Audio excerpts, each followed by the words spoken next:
Bonjour à vous. Suite à la récente vidéo Accueillir la peur de rougir, comment gérer la peur de rougir, l'érotophobies, Julien me fait ce commentaire que je partage avec vous, qui s'interroge sur la capacité à accueillir au sens large, accueillir l'émotion, les sensations. Et qui me dit, bonjour Gabriel, ce terme accueillir a de quoi déconcerter. Certains parlent de ressentir l'émotion en question, d'autres de la voir. D'autres parlent du cœur qui s'ouvre. Faut-il être un minimum aligné pour accueillir? D'un autre côté, sans accueil, on s'empêche de s'aligner. Je ne suis pas sûr qu'il soit possible de bien l'expliquer avec les mots et que ce ne soit pas seulement de la théorie, mais avec l'aspect pratique détaillé. Si toutefois vous voulez vous essayer, c'est un bon challenge. C'est un bon challenge, oui, effectivement, Julien. Alors, merci à Julien pour ce partage à son niveau.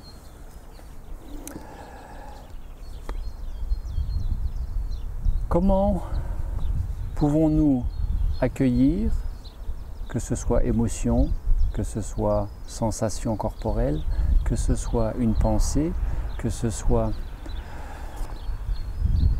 une situation, un relationnel, un contexte, quel qu'il soit, si nous ne l'acceptons pas. Pour pouvoir accueillir, il est question d'abord d'accepter. Nous ne pouvons pas accueillir ce que nous n'acceptons pas.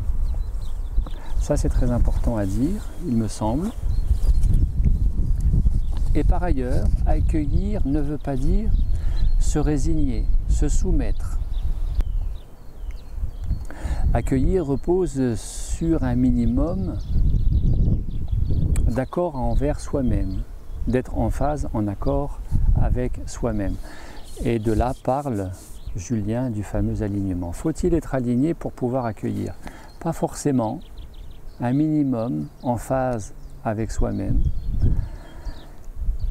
Mais il me semble que d'accepter, d'accueillir un minimum en phase avec soi-même, ce qui se distingue, ce qui se différencie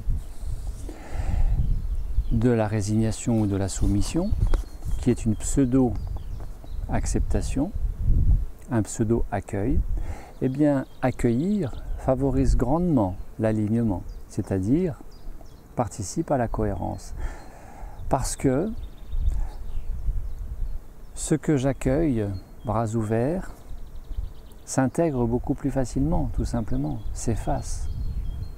Par contre, ce à quoi je résiste persiste, et qui n'est pas de l'accueil, puisque j'y résiste. Et accueillir ne veut pas dire, pour autant, masochisme, ce qui irait à l'encontre de soi-même. Dans le respect de soi-même, dans l'intérêt pour soi-même, dans ce qui est meilleur pour soi, sauf qu'on ne le voit pas forcément tout de suite au premier abord, il est largement préférable d'accueillir plutôt que de résister, plutôt que de contrôler en vue de ne pas accueillir, qui traduit une non-acceptation. Les mécaniques du stress reposent justement sur le fait de ne pas accueillir une situation que nous voudrions autre. Et ce différentiel entre la situation et une situation que nous aimerions voir à la place de cette situation, ce différentiel constitue le stress en tant que tel, avec toutes ces manifestations à type de tension, jusqu'aux troubles fonctionnels liés au stress et maladies, troubles et maladies psychosomatiques, qui témoignent de ces tensions, qui peuvent être plus ou moins fortes. Et ces tensions qui nous déconnectent et nous désalignent de nous-mêmes dans cette union globale, harmonieuse, cohérente, pertinente, de nous-mêmes, avec nous-mêmes, au travers de nos différents étages, structures, niveaux, physiques, physiologiques, en conscience et de la conscience. Ainsi, il est largement préférable d'accueillir et qui permet de cultiver l'alignement plutôt que d'attendre d'être aligné pour pouvoir accueillir. En soi, c'est véritablement très simple.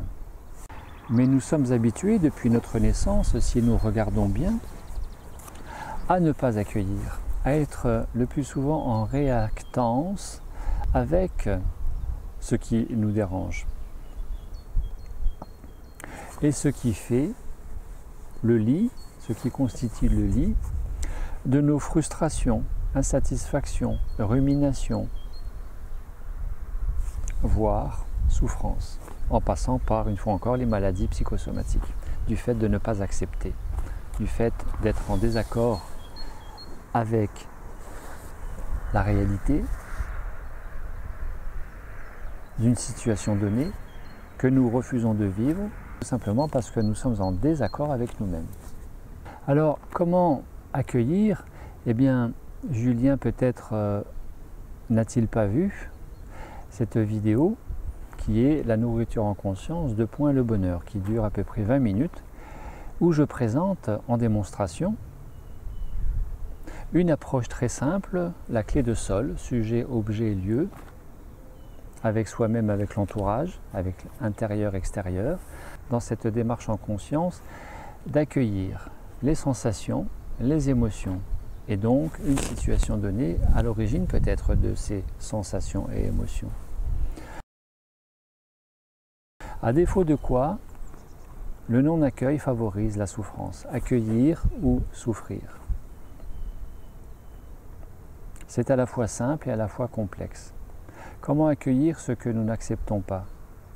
Comment accueillir ce que nous ne voulons pas accueillir? Ce envers quoi nous ne sommes pas prêts à accueillir?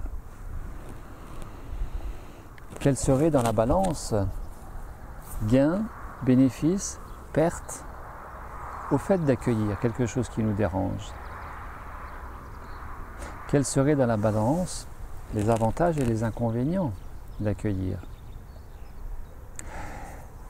Ce qui ne peut uniquement relever d'une question intellectuelle, mentale, de faire le pour et le contre dans l'idée, dans l'option, la possibilité d'accueillir ce qui ne nous convient pas, ce qui nous embête, nous dérange. Et là, Julien a tout à fait raison, il y a cette fameuse ouverture du cœur. L'ouverture du cœur consiste à accepter ce que nous ne pouvons changer. Alors pourquoi s'y opposer si nous ne pouvons pas changer cette situation? Nous n'avons plus qu'à l'accepter dans l'intérêt très égoïste et tellement généreux pour soi-même de cultiver, restaurer, maintenir, renforcer notre équilibre avec nous-mêmes. Que ce soit de petits ou de grands deuils, que ce soit des émotions à type de peur, de colère, de tristesse.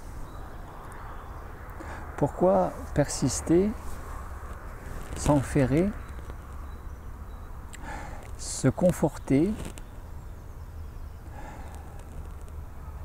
bon gré, mal gré, consciemment, inconsciemment, dans quelque chose qui nous déséquilibre, nous désaligne et contribue à notre vivotage plutôt qu'à notre plein épanouissement. Ainsi, à propos de la peur de rougir ou de toute autre peur, je vous invite à écouter, regarder Monsieur Ramèche sur fond de cette petite vidéo humoristique animée par un acteur, un comédien québécois grimé, maquillé en commerçant indien. Avez-vous déjà vu ce film de grande production américaine, Divergente, où vous voyez l'héroïne du film être pourchassée, poursuivie par un loup. Elle de fuir le loup prise par la peur, et puis de faire face à sa peur, et ainsi de faire face au loup. Eh bien, le loup se transforme en bébé loup. N'avez-vous jamais remarqué que d'accueillir pleinement une peur la désamorce et qu'en tant que telle, la peur n'était autre qu'un ressenti, mais n'avait pas de réel fondement autre que l'identification à cette peur, et donc qu'au poids que nous pouvions lui accorder, qui l'a densifié, l'a renforcé en tant que peur. Les choses n'ont d'existence, de véritable existence, qu'à partir du moment où nous leur accordons, prêtons nos pensées de croyances qu'elles sont bel et bien réelles, ou d'émotions qu'il nous faut ressentir qu'elles peuvent constituer un danger et qu'en réalité, le plus souvent, le seul danger, c'est la peur. Mais identifié à cette peur, nous allons jusqu'à avoir peur d'avoir peur. Et nous nous enfermons, limitons dans cette zone de confort qui devient de plus en plus étriquée et qui, tout doucement, au fil des mois, des années, finit par nous asphyxier, que l'on appelle la fatigue, le vieillissement, la maladie, la souffrance, l'accident de travail, de voiture, chute dans les escaliers, etc. À partir du moment où nous avons fait, en réalité, que d'entretenir ce fameux désalignement avec nous-mêmes. Ainsi, vaut-il mieux accueillir ou souffrir? Cela me fait penser par exemple à ce berger allemand qui, alors que je me rendais à une cabine téléphonique dans une rue, il y a très longtemps, m'a vu et a couru et a aboyé très fort en vue de m'attaquer. Et moi de m'immobiliser, de ne plus bouger et de le regarder venir en courant. Et ce berger allemand a été déprogrammé dans sa détermination, son envie de m'attaquer, de me sauter dessus, de me mordre, parce que moi-même, d'avoir géré la peur que je ressentais à ce moment-là, et qui, au contraire, à la place de m'avoir fait courir et tenter de fuir, peut-être en vain, eh bien d'accepter cette peur, fait que j'ai accepté la perspective d'être mordu, et donc d'accueillir ce berger allemand, qui s'est arrêté à mes pieds, m'a reniflé et a fait demi-tour, tout simplement. Que dire aussi de cette situation très inconfortable, il y a aussi quelques années, face à un individu pour lequel j'avais porté plainte à 2 reprises. À la police, que le frère avait tué une personne en discothèque, donc connu, et le frère et cette personne, donc ces 2 frères, connus pour être violents physiquement, et dans cette confrontation avec cet individu, avec les jambes tremblantes, pris par la peur, à la perspective d'être agressé par lui, de lui faire face, non pas dans l'opposition, mais dans l'accueil, en accueillant au préalable ma peur. Et de voir la situation se renverser complètement. Son agressivité a fondu, son verbe, sa voix très forte, très haut placée, a diminué progressivement, après ces intimidations, ces menaces, et finalement, il ne s'est strictement rien passé. Inversement, je me suis senti infiniment grandi et beaucoup plus fort intérieurement que lui ne l'était physiquement. Magistrale leçon pour moi d'accueillir ce qui nous dérange, en l'occurrence une peur, à ce moment-là. Alors, accueillir ou souffrir, vous seul avez la réponse. Merci à Julien pour m'avoir donné l'opportunité de faire ce complément à cette vidéo, la peur de rougir, ou comment accueillir tout ce qui peut nous déranger, dont les émotions, dont la peur, dont la colère, dont la tristesse, dont ces pensées Comment les accueillir? En priorité, déjà, en ne nous identifiant plus.